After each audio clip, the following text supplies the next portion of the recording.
एक बार गौतम बुद्ध का एक अनुयायी, जो कि सालों से गौतम बुद्ध के आश्रम में आ रहा था, वह उनके प्रवचन सुनता, आश्रम में ध्यान आदि करता और फिर चला जाता। लेकिन अचानक कुछ दिनों से उसने आश्रम में आना ही बंद कर दिया था। यह बात गौतम बुद्ध ने भी अनुभव की। एक दिन जब गौतम बुद्ध उसे गांव से भिक्षा मांग कर वापस लौट रहे थे, तो रास्ते में उस अनुयायी का घर भी पड़ता था। बुद्ध उसके घर के अंदर चले गए। अंदर जाकर देखा तो वह इंसान आंगन में बैठकर कुछ काम कर रहा था। बुद्ध को देखते ही वह जल्दी से हाथ जोड़कर उनके सामने खड़ा हो गया। उसने बुद्ध को पीने के लिए शीतल जल दिया और बैठने के लिए आंगन की चबूतरे पर एक चटाई बिछाई, जिस पर बुद्ध आराम से बैठ गए। तुम्हारे घर परिवार में सब कुछ ठीक तो है ना? बुद्ध ने पूछा। हाँ गुरुवर, सब ठीक है, अनुयायी ने कहा। फिर तुमने आजकल आश्रम में आना क्यों छोड़ दिया? बुद्ध ने पूछा। यह सुन वह अनुयायी थोड़ा सा शर्मिंदा होने लगा। फिर बोला, अब मैं आपको कैसे बताऊं? गौतम बुद्ध ने कहा, तुम निसंकोच कह सकते हो। फिर अनुयायी बोला, मेरे वस्त्र बहुत ही पुराने हो चुके हैं, वह कई जगह से फट गए हैं और उनमें छेद निकल आए हैं। अब वे बिल्कुल भी पहनने लायक रहे ही नहीं। बुद्ध ने अनुयायी के वस्त्र देखे, वे सच में बहुत ही बुरी हालत में थे। जगह जगह से फट चुके थे, कई सारे छेद थे उनमें। इसके बाद बुद्ध उठ खड़े हुए और मुस्कुराते हुए अनुयायी के कंधे पर हाथ रखकर बोले, चिंता मत करो, सब ठीक हो जाएगा। शाम के समय जब आश्रम से सभी अनुयायी बुद्ध के प्रवचन सुनकर घर वापस जा रहे थे, तो बुद्ध ने अपने एक धनवान अनुयायी को रुकने के लिए कहा। जब सब चले गए तो बुद्ध ने अकेले में उस धनवान अनुयायी से अपने उस गरीब अनुयायी को 2 जोड़ी वस्त्र देने को कहा। धनवान अनुयायी उस गरीब अनुयायी के घर वस्त्र भिजवा देने का वचन देकर वहां से चला जाता है।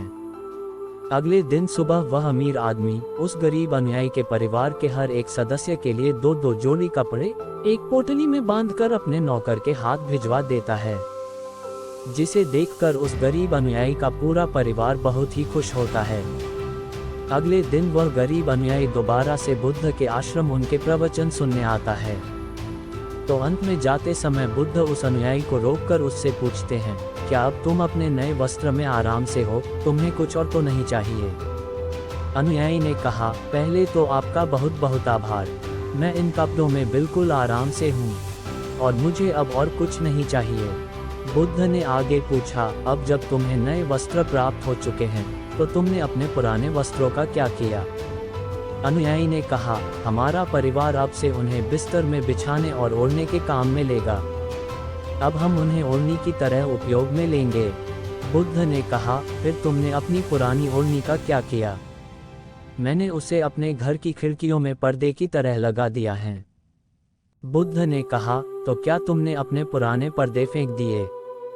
अनुयायी ने कहा, नहीं गुरुवर, अब मैं उन पर्दों के छोटे छोटे टुकड़े करके उनका उपयोग रसोई में गर्म बर्तनों को उतारने और पकड़ने के लिए कर रहा हूँ।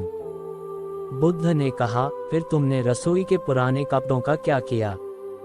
अनुयायी ने कहा, मैं उनका उपयोग घर में पोछा लगाने के लिए करूँगा।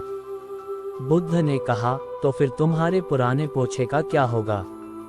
अनुयायी ने कहा, वह पुराना पोछा इतना तर हो चुका था, अब उसका कुछ भी नहीं किया जा सकता था, इसलिए मैंने उस पोछे से एक एक धागा अलग करके दिए के लिए बातियां बना ली।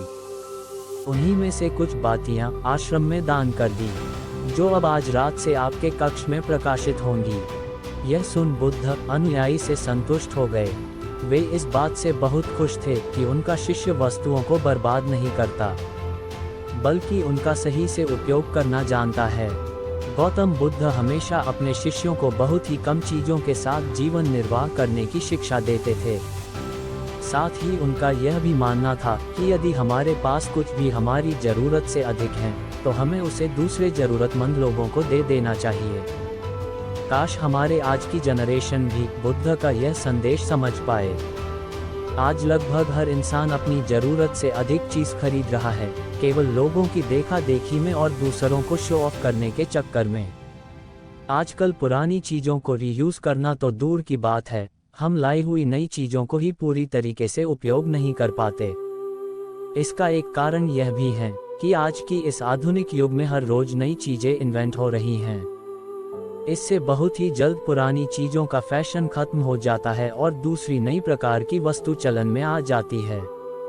आजकल जब हम कोई फोन या इलेक्ट्रॉनिक प्रोडक्ट लेते हैं तो उन्हें कितने तरह के फंक्शन की जांच करते हैं, लेकिन एक सर्वे के अनुसार एक इंसान अपने फोन के 60% फीचर्स का यूज ही नहीं करता या बहुत कम बार यूज करता है। फोन में अगर वे फीचर्स न भी होते तब भी उस इंसान का काम रुकने वाला नहीं था। पर ये तो है मानव निर्मित चीजों की बात, लेकिन समझदारी से यूज करने की सबसे ज्यादा जरूरत हमारे प्राकृतिक संसाधनों जैसे पेट्रोलियम, नेचुरल गैस और कुछ बहुत ही महत्वपूर्ण चीज जैसे पानी और बिजली को है। आज जब प्राकृतिक संसाधन दिन प्रतिदिन खत्म होते जा रहे हैं, तो ऐसे में हमें भी पूरा प्रयास करना चाहिए कि चीजें कम से कम बर्बाद करें और अपने छोटे छोटे प्रयासों से इस पृथ्वी को सुरक्षित बनाकर रखें। धन्यवाद।